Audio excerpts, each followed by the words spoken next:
ನಿಮ್ಮಿಬ್ಬರ love story ಬಗ್ಗೆ ನನಗಂತೂ ಸಿಕ್ಕಾಪಟ್ಟೆ ಕ್ಯೂರಿಯಾಸಿಟಿ ಇದೆ. ಬಿಕಾಸ್ ನಾನು ಕಾರಲ್ಲಿ ಇಂಟರ್ವ್ಯೂ ಮಾಡೋ ಟೈಮಲ್ಲಿ ಹೇಳಿದ್ರು, ನಾನು ಈ ವಾಲೆ ಹಾಕಿರೋದಕ್ಕೆ ನನ್ನ ಹೆಂಡತಿ ಕಾರಣ ಅಂತ.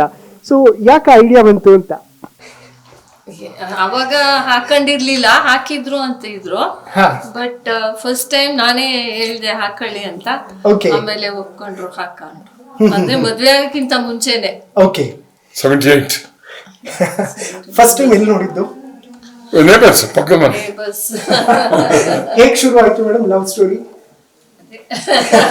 That's a secret. ಸೀಕ್ರೆಟ್ ಏನಿಲ್ಲ. ಓಕೆ, ನಾನು ನಮ್ಮ ಅಕ್ಕನ ಮಗು ಕರ್ಕೊಂಡು ಹೋಗ್ತಿದ್ದೆ, ಇವರು ಆ ಮಗು ಕರ್ಕೊಂಡು ಬರ್ತಾ ಇದ್ರು. ಓಕೆ, ಸೊ ಇಷ್ಟು ಅಲ್ಲೇ ಕಾಂಪೌಂಡ್ ಪಕ್ಕನೇ. Okay madam, usually first time ಹೇಗಿರುತ್ತೆ ಅಂತಂದ್ರೆ ಪ್ರಣಯ ಪಕ್ಷಿಗಳು ಭೇಟಿಯಾದಾಗ ಮನಸ್ಸಲ್ಲಿ ಒಂದು ಹಾಡು ಗುನ್ಗುನಿಸ್ತಾ ಇರುತ್ತೆ. ಯಾವ್ದಾದ್ರು ಹಾಡು ಫೀಲ್ ಆಗಿತ್ತ ಆ ಟೈಮಲ್ಲಿ?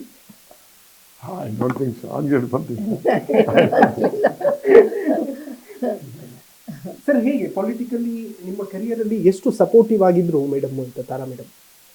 ನನಗೆ ಯಾಕೆ ಇಷ್ಟಪಟ್ಲು ಅಂತಾನೆ ಗೊತ್ತಿರಲಿಲ್ಲ ನನಗೆ. ಹೌದು, ಹೇಳಿ ಮೇಡಮ್ ಇವತ್ತು. ಇಲ್ಲ, ಹೇಳಿಸ್ದೆ ಒಂದ್ ದಿವಸ. ಓಕೆ, ಟಿವಿ ಚಾನೆಲ್ ಅಲ್ಲಿ ಯಾವ್ದು ಪಬ್ಲಿಕ್ ಟಿವಿನೋ ಯಾವ್ದೋ ಟಿವಿನಲ್ಲಿ ಇಂಟರ್ವ್ಯೂ ಆಯ್ತು.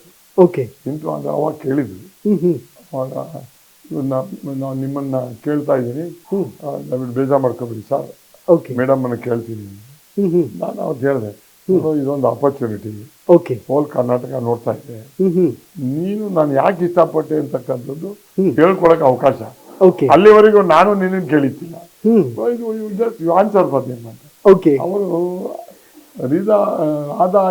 ರಾಧಾ ಹಿರೇಗೌಡರು ಆಯ್ತಾ, ಅವಾಗ ಕೇಳಿದ್ರು, ಮೇಡಮ್ ನೀವು ಇವರು ಮಂಜು ಅವರು ಕಾಲೇಜಲ್ಲಿ ಇದೆಲ್ಲ ಅವ್ರು ಅಷ್ಟು ನಟೋರಿಯಸ್ಸು, ಅವ್ರ ಬಗ್ಗೆ ಭಾರಿ ಕೆಟ್ಟ ಸಿಟ್ಟು ಎಲ್ಲ ಇತ್ತು, ಯಾಕೆ ಇಷ್ಟಪಟ್ರಿ ಅಂತ ಇವ್ರು ಕೇಳಿದ್ರು. ನಾನು ಹೇಳಿದೆ, ನೀನು ಹೇಳ್ಬಿಡು ಅಂತೇಳಿ.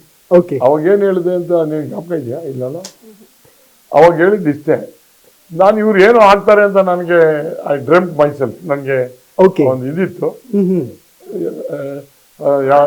ನಾನು ಏನೋ ಒಂದು ಆಗ್ತಾರೆ ಅಂತ ಒಂದು ನನಗೆ ನಂಬಿಕೆ ಇತ್ತು.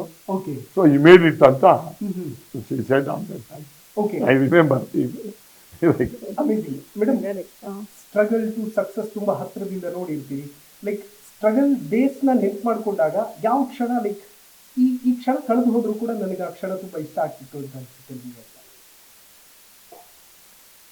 ಎಲ್ಲ ಕ್ಷಣನೂ ಎವ್ರಿ ಡೇ ಒಂದೊಂದು ಹೊಸ ಟ್ರಯಲ್ ಅನ್ಸುತ್ತೆ. ಸೊ ಯಾವತ್ತು ನನಗೆ ಇದೇ ದೊಡ್ಡ ಟ್ರಯಲ್ ಅನಿಸ್ತು. ಆದ್ರೂ ಕೂಡ every day there is a different story. ಇವ್ರ ಲೈಫಲ್ಲಿ ನನ್ನ ಲೈಫಲ್ಲಿ ಯಾವುದು ನಿಂತೇ ಇಲ್ಲ ಅನ್ಸುತ್ತೆ. Okay, amazing. ಬರ್ತ್ಡೇಗೆಲ್ಲ ಫಸ್ಟ್ ವಿಶ್ ಮಾಡ್ತಿದ್ರು ಸರ್, ಆ ಟೈಮಲ್ಲಿ ಹೇಗೆ ಕಮ್ಯುನಿಕೇಟ್ ಮಾಡ್ತಾ ಇದ್ರಿ ಇಬ್ರು? ಅವಾಗ ನಾವು ಹಾರ್ಡ್ಲಿ ಹ್ಯಾಡ್ ಎನಿ ಟೈಮೇ ಇತ್ತಿಲ್ಲ ಅನ್ಸುತ್ತೆ, ಟೈಮೇ ಇರ್ಲಿಲ್ಲ ವಿಶ್ ಮಾಡೋದಿಕ್ಕೆ. ಬಟ್ ಮೀಟ್ ಮಾಡ್ತಾ ಇದ್ವು. ಬಟ್ ಏನು ಅಂದ್ರೆ ಈಗ ಅಂತೂ we made a special occasion. Birthday ಅಂತೂ ಅವರು ಹಳ್ಳಿಲಿ ನೋಡೇ ಇಲ್ಲ ಈ ತರ ಬರ್ತ್ಡೇ ಸೆಲೆಬ್ರೇಟ್ ಮಾಡ್ತಾ ಇದೆಯಾ ಅಂತ. ಸೊ ಹಂಗಾಗಿ ನಾನೀಗ ಊರಿಗೆಲ್ಲ ತೋರಿಸ್ಕೊಟ್ಟಿದ್ದೀನಿ. ಸೊ ಇಟ್ಸ್ ಬಿಕಮ್ ಒಂಥರ custom to celebrate his birthday. Rajyotsava ಡೇನೆ ಅವತ್ತು ಬರ್ತ್ಡೇ. ನಾನು ನವೆಂಬರ್ 1 ಹುಟ್ಟಿದ್ದು. ಆ ಬರ್ತ್ಡೇ ಸ್ಪೆಷಲ್ ಏನು ಅಂದ್ರೆ, ನನ್ನ ಬೆಳೆಸಿರ್ತಕ್ಕಂಥ ಸ್ನೇಹಿತರುಗಳು, ಕ್ಷೇತ್ರದ ನಮ್ಮ ಲೀಡರ್ಸ್ಗಳು, ಅವರೆಲ್ಲ ಅವರೇ ಹಾಕಿ ಒಂದು ಫಂಕ್ಷನ್ ಮಾಡ್ತಾರೆ ವಿಶೇಷವಾಗಿ. ಅಲ್ಲಿ ಒಂದು 20-25,000 ಜನ ಇರ್ತಾರೆ. ಒಂದು ವಿಶೇಷವಾದಂಥ ಕಾರ್ಯಕ್ರಮ ಅಂದರೆ ಎಂಟರ್ಟೈನ್ಮೆಂಟ್ ಫಾರ್ ಒಂದು ಇವರಿಗೆ ಆ ಕೊಡುಗೆನ ನಾವು ಒಂದು ಸುಮ್ಮನೆ ಗಂಡಾಗಿ ನಿಂತ್ಕೊಳ್ಳೋದು ಅಷ್ಟೇ, ನಮ್ದಿನ ಬೇರೆ ಇರೋದಿಲ್ಲ. They will take care of. Madam, ಗಿಫ್ಟ್ಗಳೆಲ್ಲ ಸಹಜವಾಗಿ ವ್ಯಾಲೆಂಟೈನ್ಸ್ ಡೇ ಕೊಡ್ತಾರೆ. ಇನ್ಫ್ಯಾಕ್ಟ್ ಈಗ ಫೆಬ್ರವರಿ 14 ಕೂಡ ಬರ್ತಾ ಇದೆ, ವ್ಯಾಲೆಂಟೈನ್ಸ್ ಡೇ ಕೂಡ ಇದೆ. So how you remember your Valentine's day those days? ಅವ್ರು ಕೊಟ್ಟಿದ್ದು ಒಂದು ಕಾರ್ಡು ಫಸ್ಟ್. ಬರೆಯಕ್ಕೂ ಬಂದಿಲ್ವಲ್ಲ ನನಗಾಗ ಕಾರ್ಡಲ್ಲಿ ಅನ್ಸುತ್ತೆ. ಬಟ್ ಏನೋ ಒಂದು ಕಾರ್ಡ್ ಕೊಟ್ಟಿದ್ರು, ಅವ್ರಿಗೆ ಓದಕ್ ಬಂದಿಲ್ವೇನೋ. ಇಟ್ ವಾಸ್ ಆ ತರ ಇಂಗ್ಲಿಷ್. ನಾನು ಕಾರ್ಡಲ್ಲಿ ಬರೆದಿದ್ದಲ್ಲ, ಅಲ್ಲಿ ಪ್ರಿಂಟ್ ಹಾಕಿರ್ತಾರಲ್ಲ ಅದನ್ನ ಓದ್ಕೊಂಡು ತಗೊಂಡು ಸೈನ್ ಹಾಕೋದಷ್ಟೇ. ಏನು ರೈಟಿಂಗ್ ಮೀನಿಂಗ್ ಅಂತ ಗೊತ್ತಿರ್ಲಿಲ್ಲ. ಇಟ್ಸ್ ಬೈ ಕಾರ್ಡ್ ಫ್ರಮ್ ಇದರಿಂದ ಚೀಸ್ ಏನೋ ಆಮೇಲೆ ಬರ್ತ್ಡೇ ಕಾರ್ಡ್ ಕೊಡೋದು ವಿಶ್ ಮಾಡೋದು ಅಂತ ಗೊತ್ತಾಗಿದ್ದೆ ನಾವು ಭೇಟಿ ಆದ್ಮೇಲೆ. ಅಲ್ಲಿವರೆಗೂ ನಮ್ಗೆ ಯಾವ ಕಾರ್ಡು ಯಾವ ಇದು ನಮ್ಗೇನು ಗೊತ್ತೇ ಇರಲಿಲ್ಲ. ಅಮೇಸಿಂಗ್. ಮದುವೆ ಆಗುವಂತಹ ಟೈಮಲ್ಲಿ ಫ್ಯಾಮಿಲಿಯನ್ನ ಒಪ್ಪಿಸ್ಬೇಕಾಗ್ತದೆ, ಯಾಕೆಂತಂದ್ರೆ ಇಂಟರ್ ಕಾಸ್ಟ್ ಮ್ಯಾರೇಜ್ ಅನ್ನುವಂತಹ ವಿಚಾರ ಇರುತ್ತೆ. ಹೇಗೆ ಕನ್ವೆ ಮಾಡಿದ್ರಿ ಮನೆಯಲ್ಲೆಲ್ಲ? ಕನ್ವೆ ಮಾಡೋದೇ ಕಷ್ಟ ಆಯ್ತು, ಬಟ್ ಗೊತ್ತಿತ್ತು. ಓಕೆ. ಇವರೇ ಸ್ವಲ್ಪ ನಾನೇ ಇವ್ರಪ್ಪ ಅವ್ರಿಗೆ ನಾನೇ ಫಸ್ಟ್ ಅಪ್ರೋಚ್ ಮಾಡಿದ್ದೆ. ಫಿಲಮ್ ಸ್ಟೈಲಲ್ಲಿ ಆವಾಜ್ ಹಾಕಿದ್ರು ಅವರೇ ನನ್ಗೆ ಆವಾಜ್ ಹಾಕಿದ್ರು. ಓಕೆ. ನೋ, ನಾನು ನಿಮ್ಮ ಮಗಳು ಕೊಡಲ್ಲ, ನಿಮಗೆ ಮದುವೆ ಮಾಡಲ್ಲ ಅಂತ. ರೀಸನ್? ಬಟ್ ನಮ್ಮ ಫ್ಯಾಮಿಲಿ ಡಿಸ್ಪ್ಯೂಟ್ ಇತ್ತು ನನಗೆ ಅಲ್ಲಿ ಇದರಲ್ಲಿ. ಬಟ್ ನನಗಿಷ್ಟ ಇಲ್ಲ ನಿನಗೆ ಕೊಡೋಕ್ಕೆ. ಬಟ್ ನನ್ನ ಮಗಳು ನೀನು ಮದುವೆ ಆಯ್ತೀನಿ ಅಂದರೆ ಗಾಡ್ ಬ್ಲೆಸ್ ಯು ಅಷ್ಟೇ. ಓಕೆ. ನಾನಂತೂ ಮಾಡ್ಕೊಡಲ್ಲ. ಅವ್ರು ಆಯ್ತೀನಿ ಅಂದ್ರೆ ನನ್ನೇನಿಲ್ಲ. ಬೈ ಮದರಿಂದ ಪಾಪ ಈ ಸಪೋರ್ಟಿಂಗ್. ಓಕೆ. ಮನೆ ಬಿಟ್ಟು ಹೋದಾಗ ಆರತಿ ಎಲ್ಲ ಮಾಡಿ ಕಳ್ಸಿಕೊಡ್ತೀನಿ. ಅಮೇಜಿಂಗ್. ವೆಲ್ ಮ್ಯಾಮ್, ತುಂಬಾ ಜನರಿಗೆ ಕನಸು ತಮ್ಮ ಮಕ್ಕಳು ಆಕಾಶದ ಎತ್ತರಕ್ಕೆ ಹೆಸರು ಮಾಡಬೇಕು, ಕೀರ್ತಿ ಪತಾಕೆಯನ್ನು ಹಾರಿಸಬೇಕು ಅಂತ. ಇನ್ಫ್ಯಾಕ್ಟ್ ಮಗ ಕೂಡ ಒಂದು ಕಡೆ MLA, ಮಗಳು ಕೂಡ ತುಂಬಾ ಉನ್ನತ ಸ್ಥಾನದಲ್ಲಿದ್ದಾರೆ. ಏನ್ ಫೀಲ್ ಆಗುತ್ತೆ ಇಬ್ಬರ ಸಾಧನೆ ಎಲ್ಲ ನೋಡಿದಾಗ? ಇವರು ಫಸ್ಟ್ ಜಿಲ್ಲಾ ಪರಿಷತ್ ಮೆಂಬರ್. ಬಿಫೋರ್ ಅವ್ರಕ್ಕಿಂತ ಮುಂಚೆ ನಾನೇ ಮಾಡಿದ್ದು ಅಂತ.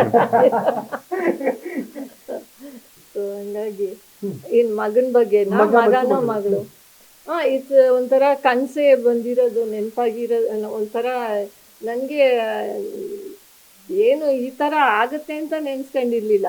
ಬಟ್ ಅವನಿಗಂತೂ ಗ್ಯಾರಂಟಿ ಆಗ್ತೀನಿ, ರಾಜಕೀಯದಲ್ಲಿ ಬರ್ತೀನಿ ಅಂತ ಅನ್ಕೊಂಡಿದ್ನಂತೆ. ಸೊ ಇದು ಒಂದು ನಿಜ ಆಯ್ತು ಅನ್ಸುತ್ತೆ. ತುಂಬಾ ಇಷ್ಟಪಟ್ಟು ಸರ್ ಏನ್ ಡಿಮ್ಯಾಂಡ್ ಮಾಡ್ತಾರೆ ಅಡಿಗೆ ವಿಚಾರದಲ್ಲಿ? ಯಾರು ಇವರಾ? ಡಿಮ್ಯಾಂಡ್ ಇಲ್ಲ, ವೆರಿ ಸಿಂಪಲ್. ಊಟ ಅಂದ್ರೆ ಅವ್ರಿಗೇನು ಇದೇ ಇಲ್ಲ. ಮುದ್ದೆ ಇಷ್ಟ, ನಾನ್ ವೆಜ್ ಇಷ್ಟ, but very simple, very simple. No special ಆ ಥರ ಏನು ಇರಬೇಕು ಅಂತ ಏನು ಡಿಮಾಂಡ್ಸ್ ಇಲ್ಲ ಅವ್ರಿಗೇನು ಆ ಥರ. ಆಮೇಲೆ ಎಲ್ಲ ಕಾಮನ್ ಊಟ. ನಾವು ಸರ್ವೆಂಟ್ಸ್ ಇರ್ಬೋದು, ಯಾವೇ ಇರ್ಬೋದು, ನಾವಿರ್ಬೋದು, ಹೋಲ್ಸೇಲ್ ಒಂದೇ ಥರ ಊಟ. ನಾನು ತುಂಬಾ ಜನ ಸೀನಿಯರ್ ಲೀಡರ್ಸ್ ಕೇಳ್ತಾ ಇದ್ದೆ, ಮನೆಯಲ್ಲಿ ಹೆಂಡತಿನಿ ಕ್ರಿಟಿಕ್ಸ್ ಆಗಿರ್ತಾರೆ, ಅವರೇ ಹೋಮ್ ಮಿನಿಸ್ಟರ್, ಕಂಪ್ಲೀಟ್ ಅವರೇ ಕಂಟ್ರೋಲ್ ಮಾಡ್ತಾರೆ ಅಂತ. ನೀವ್ ಹೇಗೆ ಕಂಟ್ರೋಲ್ ಮಾಡ್ತೀರಿ? ಕಂಟ್ರೋಲ್ ಆಗಲ್ಲ, ಅವರೇ ನಮ್ಮನ್ನ ಕಂಟ್ರೋಲ್ ಮಾಡ್ತಾರೆ. But critic definite, I am a critic of his. ಅಂದ್ರೆ ಹೇಳ್ತಾ ಇರ್ತೀವಿ ಈ ತರ ಹೇಳ್ಬೇಕು ಮಾಡಬೇಕು ಅಂತ, ಗ್ಯಾರಂಟಿ. ಬಟ್ ಅದು ಅವ್ರ ಇಷ್ಟ, ತಗೋಬೇಕು ಇಲ್ಲ ಅಂತ ಅವರೇ ತೀರ್ಮಾನ ಮಾಡ್ತಾರೆ. ಅವ್ರಿಗೆ ಈಸ್ ಹೆಡ್ ಸ್ಟ್ರಾಂಗ್ ಆ್ಯಂಡ್ ಅವರೇ ತೀರ್ಮಾನ ಮಾಡ್ತಾರೆ. ನಾವು ಏನೇ ಹೇಳಿದ್ರು ಆಮೇಲೆ ನೆನ್ಸ್ಕೊತಾರೇನೋ. ಹೇಳಿದ್ದೆಲ್ಲ ಇಂಪ್ಲಿಮೆಂಟ್ ಮಾಡ್ಕೊಂಡಿದ್ದೀವಿ, ಅದಕ್ಕೆ ನಾವು ಬದಲಾವಣೆ. ನಾವು ಚಾನೆಲ್ಗಳಲ್ಲಿ ತುಂಬಾ ನ್ಯೂಸ್ ಚಾನೆಲ್ಗಳಲ್ಲೆಲ್ಲ ನೋಡ್ತೀವಿ, ಏ ಮಂಜು ಆವಾಜ್ ಹಾಕಿದ್ರು ಹಾಗೆ ಹೀಗೆ ಅಂತ. ಅದು ನೆಗೆಟಿವ್ ಆಗಿ ನರೇಟ್ ಆಗ್ತಾ ಇರುತ್ತೆ ಒಂದು ಕಡೆ, ಬೇರೆಯವ್ರಿಗೆ ಬೇರೆ ತರ ಕನ್ವೆ ಆಗುತ್ತೆ. ಬಟ್ ಮನೆಯವರಿಗೆ ಏನೋ ಒಳ್ಳೆ ಕೆಲಸಕ್ಕೆ ಆವಾಜ್ ಹಾಕ್ತಿದ್ದಾರೆ, ಹೀರೋ ತರ ಬಿಹೇವ್ ಮಾಡ್ತಿದ್ದಾರೆ ಅನ್ನೋ ಫೀಲ್ ಇರುತ್ತಾ? ಇರುತ್ತೆ. ಬಟ್ ಒಂದೊಂದ್ಸತಿ ಈಗ ಮಕ್ಕಳೆಲ್ಲ ದೊಡ್ಡವರು, ಸೀನಿಯರ್ಸ್ ಅವರು ಸ್ವಲ್ಪ ಇದಾಗಬೇಕು ಅನ್ಸುತ್ತೆ, ಸ್ವಲ್ಪ ಕಂಟ್ರೋಲ್ ಮಾಡ್ಕೋಬೇಕು ಅನ್ಸುತ್ತೆ.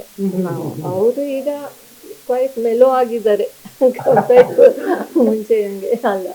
Okay, amazing. ಸೊ ಆಕ್ಚುಲಿ ಅವರು ತುಂಬಾ ಮಾತಾಡೋದಿಲ್ಲ ಅಂತ ಹೇಳ್ತಾ ಇದ್ರು ಮೇಡಮ್, ಕ್ಯಾಮ್ರಾ ಮುಂದೆನೆ ಬರಲ್ಲ ಅಂತ.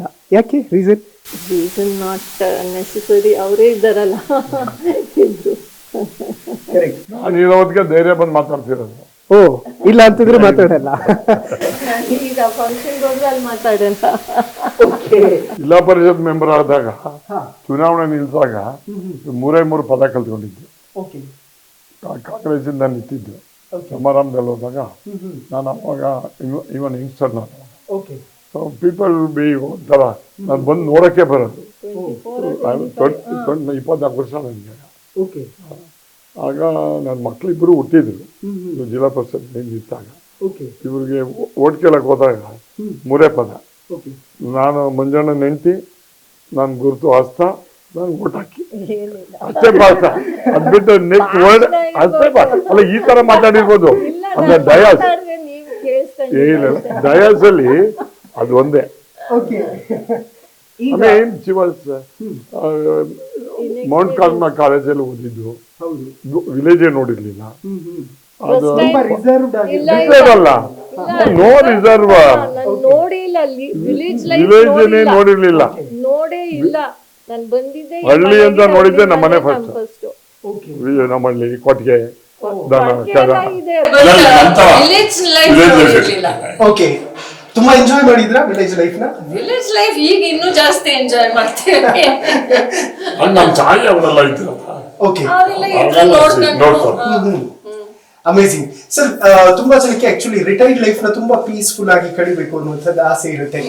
ಇಬ್ರು ಎಲ್ಲಾದ್ರೂ ಫಾರಿನ್ ಟ್ರಿಪ್ ಹತ್ರ ಏನಾದ್ರು ಪ್ಲಾನ್ ಮಾಡಿ? ಅವನ್ನ ಒಂದ್ಸಲ ಕರ್ಕೊಂಡು ಹೋಗಿದ್ದೆ, ಈ ಸಲ ಕರ್ಕೊಂಡು ಹೋಗ್ತೀವಿ. ಎಲ್ಲಿ ಹೋಗೋ ಪ್ಲಾನ್ ಇದೆ ಮೇಡಮ್? ಅಮೆರಿಕ ಹೋಗಿಲ್ಲ, ಹೋಗ್ಬೇಕಾಗ್ತದೆ. ಓಕೆ, ಯೂಶಲಿ ವಿದೇಶಕ್ಕೆಲ್ಲ ಸುತ್ತಾಡೋದಕ್ಕೆ ಹೋಗಿದ್ವಿ, ಫ್ಯಾಮಿಲಿ. ನಾವು ಫ್ಯಾಮಿಲಿ ಜೊತೆನೆ ಹೋಗಿಲ್ಲ, ಬೇರೆ ಜೊತೆ ಹೋಗಿಲ್ಲ. never gone with family. ಇಲ್ಲ, ಫ್ಯಾಮಿಲಿ ಜೊತೆ ಎಲ್ಲಿ ಹೋಗಿದ್ದೀವಿ? ಫ್ಯಾಮಿಲಿ ಅಂದ್ರೆ ನಾವೇ ಇಬ್ರು ಅಂತ ಮಕ್ಕಳು ಫಾರಿನ್ ಹೋಗಿಲ್ಲ. ಯಾಕೆ ಆಸ್ಟ್ರೇಲಿಯಾ ಹೋಗಿದ್ದೆ ಅವ್ರ ಜೊತೆ. ನಾವ್ ಇಬ್ರೇ ಹೋಗಿದ್ವಿ. ಅದನ್ನೇ ಫ್ಯಾಮಿಲಿ ಅಂದ್ರೆ ಮಕ್ಕಳು ಅಂತ. ನಾನು ಯುವರ್ ಮೈ ಫ್ಯಾಮಿಲಿ ಅಂತ ಅಷ್ಟೇ, ಅವರು ಅವ್ರ ಫ್ಯಾಮಿಲಿ ಈಗ. ಸರ್, ಹಬ್ಬ ಹರಿದಿನ ಇದ್ದಾಗೆಲ್ಲ ಎಲ್ಲ ಮಕ್ಕಳೆಲ್ಲ ಇಲ್ಲೇ ಇರ್ತೀವಿ, ಮತ್ತೆ ಇಲ್ಲೇ ಇರ್ತಾರೆ. ಓಕೆ, ಆಮೇಲೆ ಈಗ ಅವ್ರ ಮಗ ಇರ್ತಾನೆ, ಮಗಳು ಬರೋದು ಒಂದ್ ದಿವಸ ಹೆಚ್ಚು ಕಡಿಮೆ ಲೇಟ್ ಆಗುತ್ತೆ, ಯಾಕಂದ್ರೆ ಅವ್ರ ಮನೇಲಿ ಹಬ್ಬ ಇರುತ್ತಲ್ಲ. ಕರೆಕ್ಟ್, ಹೌದು. ಅವಳೇ ಜಾಸ್ತಿ.